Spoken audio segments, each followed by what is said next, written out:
ये बड़ी बुनियादी ऑब्लिगेशंस है. Are we really working towards that? Let's think about it. Because जब हम इश्यू की बात करते हैं तो आगे जो मैं बात करूंगा, these are the two fundamental things from which all this security, stability, terrorism, grievances, rights, everything is इन दोनों चीजों से जन्म लेती है. जी next, specific to Balochistan, the first thing that we have written is elitism and sardarism and desire to maintain status quo. You might be thinking कि ISPR will come and say कि जी इतने थकाने हो गए हैं, क्योंकि आज हमने असल इश्यू तक पहुंचना है. ये है बुनियादी इश्यू बलूचिस्तान में, क्योंकि ये वो कबीला है, ये वो हिस्सा है उस सोसाइटी का जो के ऊपर, जिसकी कोई अपनी समझता मेरी ऑब्लिगेशन नहीं समझता, सिर्फ मेरे rights. The elites, the sardars, part of them, I am not talking about all of them, who think कि ये जो स्टेटस को है दिस मस्ट बी मेंटेन्ड. वो स्टेटस को जो 1947 और उससे पहले से भी चला आ रहा है. और वो स्टेटस को क्या है? वो स्टेटस को ये है कि गरीब का बच्चा, नॉर्मल सिटीजन, पढ़े ना, तरक्की ना करे, वो इंजीनियर ना बने, डॉक्टर ना बने, फौज में ना जाए, इकोनॉमिस्ट ना बने, एग्रीकल्चरिस्ट ना बने, कारोबार ना करे, कुछ ना करे. क्यों? वो मेरा गुलाम रहे, वो मेरी जमियादों का ड्राइवर चले, वो मेरी मलेशिया में क्लशन को उठाए, वो मेरा गार्ड बन के आगे पीछे फिरे, क्योंकि मैं ख्वास हूं. I only have rights, I don't have any obligations.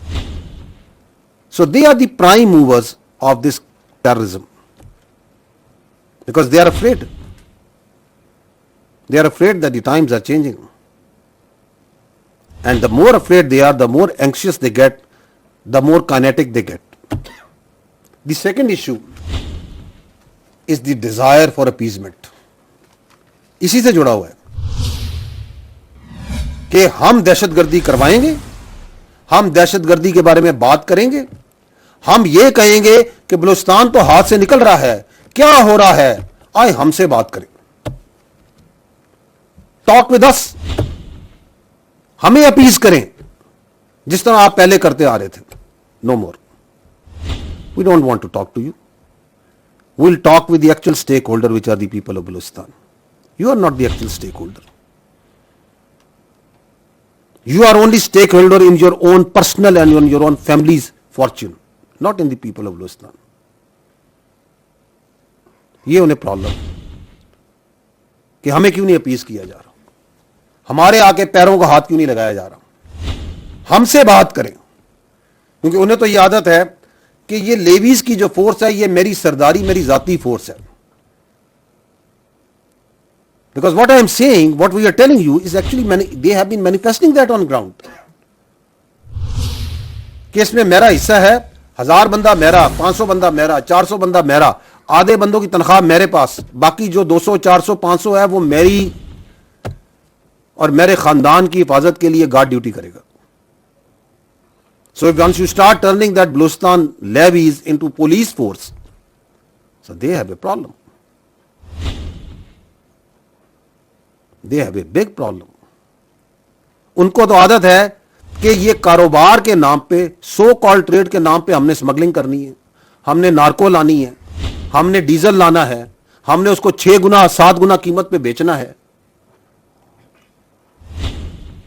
And अगर तुम ये रोकोगे तो मैं फिर दहशतगर्दी कराऊंगा, उसको फरोग दूंगा और फिर ये नारे मारूंगा कि तुम्हारे हालात तुम्हारे काबू में नहीं है, बलूचिस्तान तो हाथ से निकल रहा है जी, बलूचिस्तान में ये हो गया वो हो गया. मुझसे बात करो,